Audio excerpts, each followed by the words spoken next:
tudo bem com você?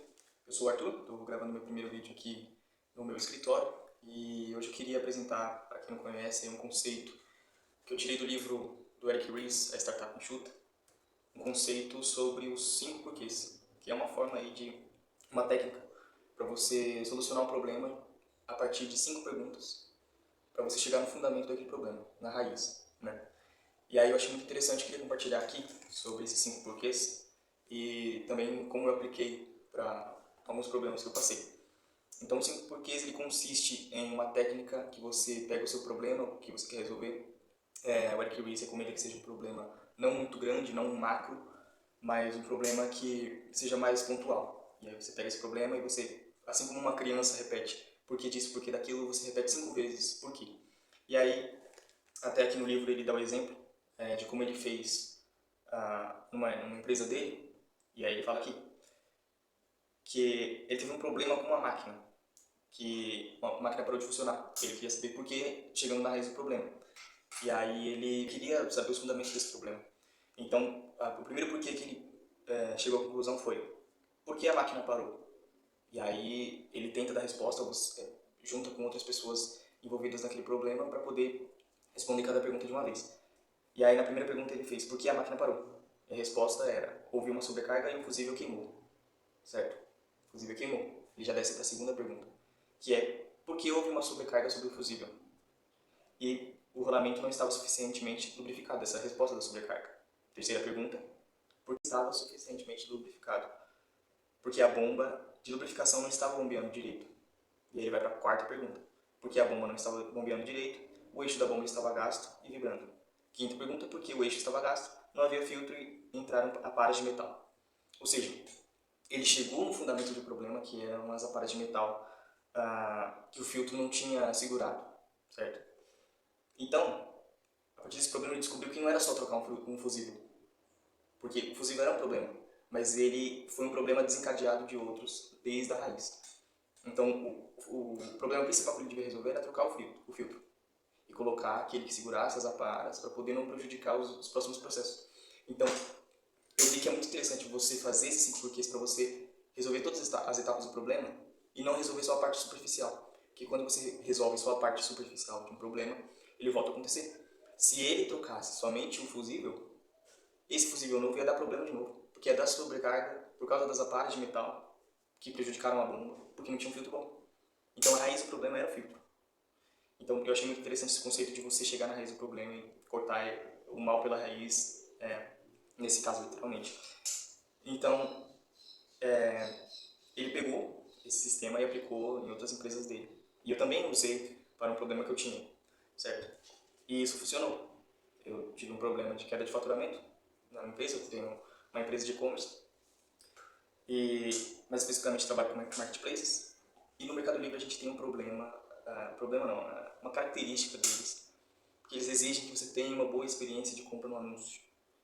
E essa experiência de compra depende de quantas vezes esse produto é devolvido, certo? Então eu tive um problema de devolução no anúncio. E aí, quando cai a experiência de compra, você cai nas buscas, você cai de posição e aí você, consequentemente, vende menos. Então eu apliquei isso para o meu problema, e aí eu fiz. O problema principal é a queda de faturamento, certo? De um determinado mês, então foi mais pontual. Por que caiu o faturamento naquele mês? Aí eu desci para a próxima pergunta. Porque um produto que era curva A caiu na experiência de compra. E aí, essa foi a segunda pergunta. Desci para a terceira pergunta. Por que a experiência de compra caiu? E a experiência de compra caiu porque eu tive muita devolução, certo? Quarta pergunta. Por que eu tive muita devolução?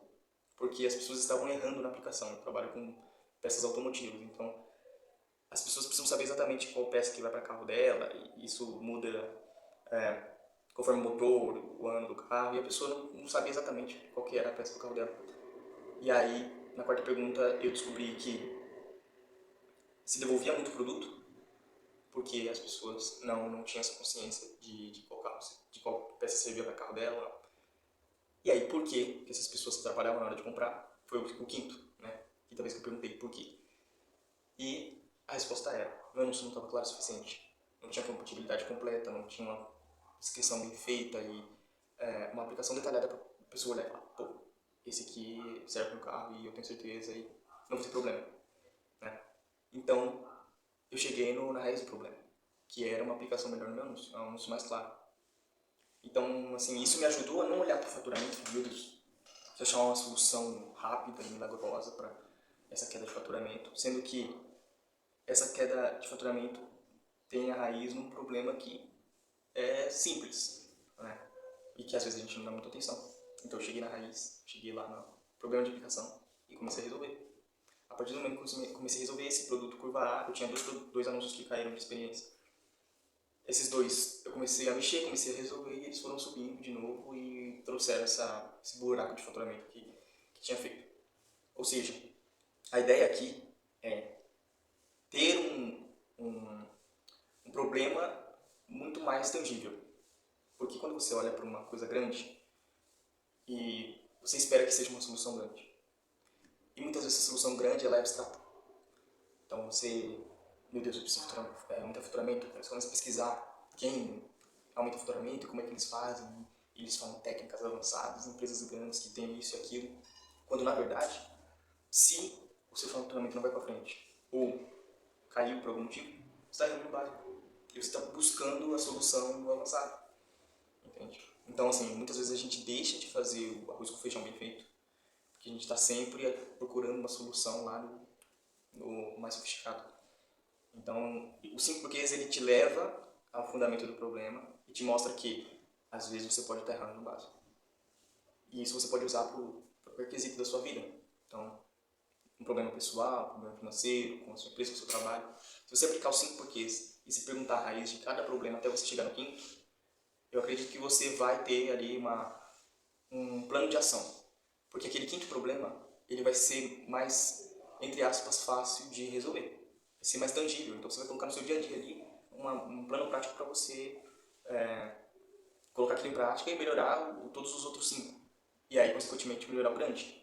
Porque o que eu acabei lendo essa parte do livro aqui, do Eric Ries, é que o problema grande não está muito em suas mãos.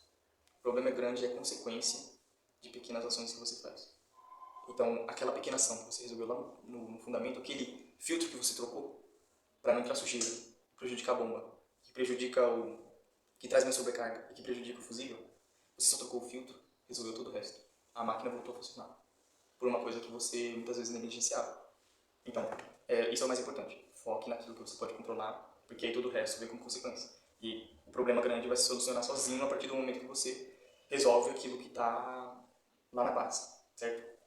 E aí ele também fala aqui que você tem que tomar cuidado para esses 5 porquês não se transformarem nas 5 culpas, né? Porque, principalmente quando você trabalha com mais alguém, trabalha em equipe, seja no seu trabalho, na sua empresa, qualquer outra coisa, quando você aplica os 5 porquês, esses 5 porquês acabam acusando uma falha em algum quesito. Então, quando ele deu o exemplo da bomba, da máquina aqui, quem era o responsável por trocar o filtro? Existe um responsável. Então, quando você aplica isso e chega no problema, pode ser que aquilo pareça uma acusação e traga culpa para quem deveria ter feito o problema. Mas você tem que tomar cuidado para isso não se transformar em culpa. As pessoas têm que estar juntas ali, reconhecerem que o problema foi ali, aqui e tal. Mas ao decorrer dos 5 níveis de porquê, todo mundo sabe que são 5 níveis que todo mundo está envolvido, certo? Então, se a pessoa que troca o filtro não trocou o filtro, foi porque o cara que inspecionava a máquina não olhou direito e não falou para ele trocar. E você, como líder e chefe daquele cara que inspecionava a máquina, não se atentou a ele, ou não esteve ali no pé dele para que ele olhasse de forma completa ali a máquina e qual o problema, da onde poderia surgir o problema, para ele cobrar o cara que troca o filtro. Então acaba sendo um problema em todos os níveis. Então é isso que tem que entender. E aí todo mundo tem que melhorar a sua parte. Porque entenda que não adianta você, estando num nível mais alto ou mais baixo, tentar resolver um problema que não é com você. Então, se o líder quer ir lá e trocar o filtro, ele está errado. Ele tem que orientar o cara que inspeciona. Para que o cara que inspeciona oriente o cara que troca o filtro. Então, não adianta você pular etapas. Cada um tem que lidar com a sua função e resolver o problema no seu nível. Um processo que eu tenho na minha empresa é, bom, para aumentar o faturamento eu preciso de produto, um novo produto que vende. Então vamos fazer pesquisa de mercado e colocar mais produto para dentro, beleza. Só que se eu só colocasse produto para dentro e colocasse de qualquer jeito, sem uma aplicação bem feita, eu ia ter um problema de novo de queda de experiência. Então, o importante é olharmos para a base e o fundamento do problema. E aí, para finalizar, e deixo aqui alguns conselhos para quando você for aplicar os 5 porquês. O primeiro conselho é ser tolerante com todos os erros na primeira vez que acontecem. Ok? Então, eu vou ser tolerante, não vou me martirizar e me culpar muito pelo problema. Vou tentar resolver. Então, se eu pegar e, nossa, esse problema de aplicação foi culpa minha e eu, putz, sou péssimo nisso, não. Vou resolver. Com o erro que acontece na primeira vez. O segundo conselho é, jamais permitir que o mesmo erro aconteça 2 vezes. Então esse erro não pode se repetir. Eu não posso deixar de novo um anúncio cair de experiência e cair no faturamento. Todos os anúncios que eu fizer agora vai ter uma aplicação boa e eles não vão cair. Eu não posso tolerar outro erro. O primeiro erro a gente tolera e entende. A gente não pode deixar ele se repetir. Então eu queria deixar para vocês aí esse conceito. Eu acho que em qualquer área da sua vida você pode aplicar e ele vai funcionar muito bem. Só se atentar a esses conselhos aí e a não transformar os 5 porquês em 5 culpas. Ok? Muito obrigado e até a próxima.